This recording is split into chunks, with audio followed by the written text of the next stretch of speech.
now to reflect on 2014 and look forward to 2015. It's Stephen Johnson, MD of Shawbrook Bank. And Stephen, 2014 has been a very good year for Shawbrook, hasn't it? Yeah, it's been a good year for the bank. We've had we've kind of on track, and they're going to sort of outperform probably some of our sort of origination targets. And the market's been the market's been pretty bullish and has performed well. Overall, you've seen sort of probably around 25 billion this year in sort of buy-to-let lending, up from around the sort of 22, 23 billion last year. So it's been a positive year all round. Been a good year for landlords, I think, who've seen nearly sort of 12% total returns, mainly driven by sort of capital appreciation and the uplift we saw in the early part of the year in property values. And yields are still maintaining around sort of 5% on average. So I think, it's been a good year for landlords, and actually a lot of that capital appreciation has probably driven them into sort of investing more and growing their portfolios, as they've been able to sort of release some of that uplift in value and use that as deposits on next purchases. Indeed. And have you kind of seen any trends in the way landlords are using products, or the kind of products they're using? Because I have a sort of feeling that bridging has become more mainstream this year. Yeah, I mean, we've certainly seen, that's an area of the market, it's a product that we've been investing in for some time, and we've seen a strong year with that. It is, the product's become ever more affordable and more mainstream, and I think that's kind of, again, more and more landlords are sort of recognising that at the sort of new price points that exist for that product, it's much more affordable, or it's much more acceptable, I guess, to their returns profile. So yeah, that's been a positive. Outside of that, I mean, we've seen quite a lot of refurbishment this year, and again, sort of landlords continue to look for opportunities to create value rather than buy turnkey properties that are already sort of ready for where the value's already been sort of established. So the refurbishment has been a big push, where people are trying to sort of create that extra value. And I guess one of my threats maybe going into next year is, will the opportunities still be there for landlords? Is it harder to find the good deals? And has prices getting bid up to a level where actually the kind of yields start to look less attractive? And so I think one of the challenges will be, continuing to find good opportunities to buy. And I know a lot of our clients, are finding that harder than they have done, as kind of confidence returns, liquidity returns, and obviously on the back of some pretty significant increases in property values this year.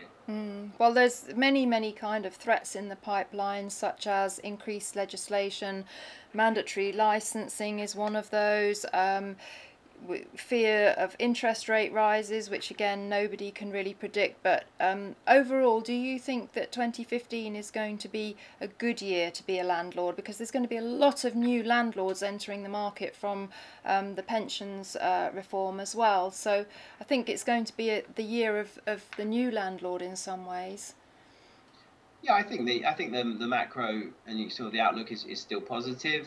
I think, a few reasons why I believe that. I still think if you look at sort of the homeowner sort of space and the homeowner market, mortgage approvals are down again. We've still got sort of the rollout of the MMR and the impact that's had on lenders, and that's definitely led to kind of a tightening of availability of mortgages for people trying to become homeowners. Affordability of homes is not improving. We're continuing to have a big deficit between sort of supply and actually the demand. We have a structural mismatch between the kind of amount of stock being built and the demand for it.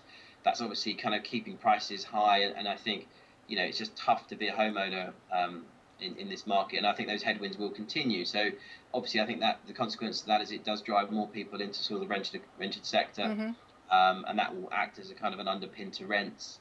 I do worry a little bit about affordability of rentals, especially if we're seeing sort of low wage inflation, if at all.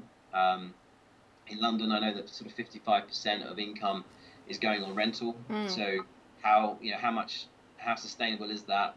Whilst people are predicting kind of continual rent rises, I just worry about affordability and making sure that doesn't lose track with wages, because when rents get out of line with income, I think is when you kind of get problems. So there are those challenges, which is one of the reasons I think there's been a shift towards kind of multi-let properties, subdividing properties into rooms, greater sort of demand for from professional tenants, willing to sort of house share and you know, the sort of growth of the sort of HMO market really. So I can understand why that's happened.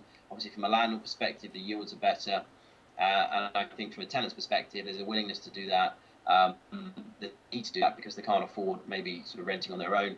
And the quality of the stock and the accommodation is getting better and better all the time, which is a good thing for the, you know, for the overall sector.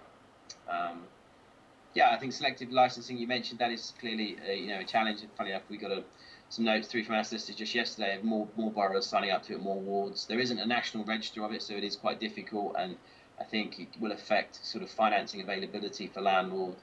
Obviously, it's going to add cost to the model, and when you think about sort of rising interest rates possibly, and sort of where yields are going, you know, landlords just need to be sort of mindful of the sort of the economics of the cash flow and making sure that it still makes good sense.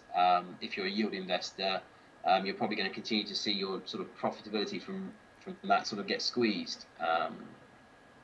But on the upside, you know, the capital appreciation, you know, they've enjoyed in the last year has been really significant. Indeed, indeed. So just to finish, Stephen, who do you, or what sort of landlord do you think will be the landlord success story of 2015? It's a good question. I guess it feels like you got that kind of groundswell of buy-to-let being kind of, you know, the thing to do, and so that maybe will drive kind of more amateur sort of investors for the first time, sort of getting on the bandwagon a little bit.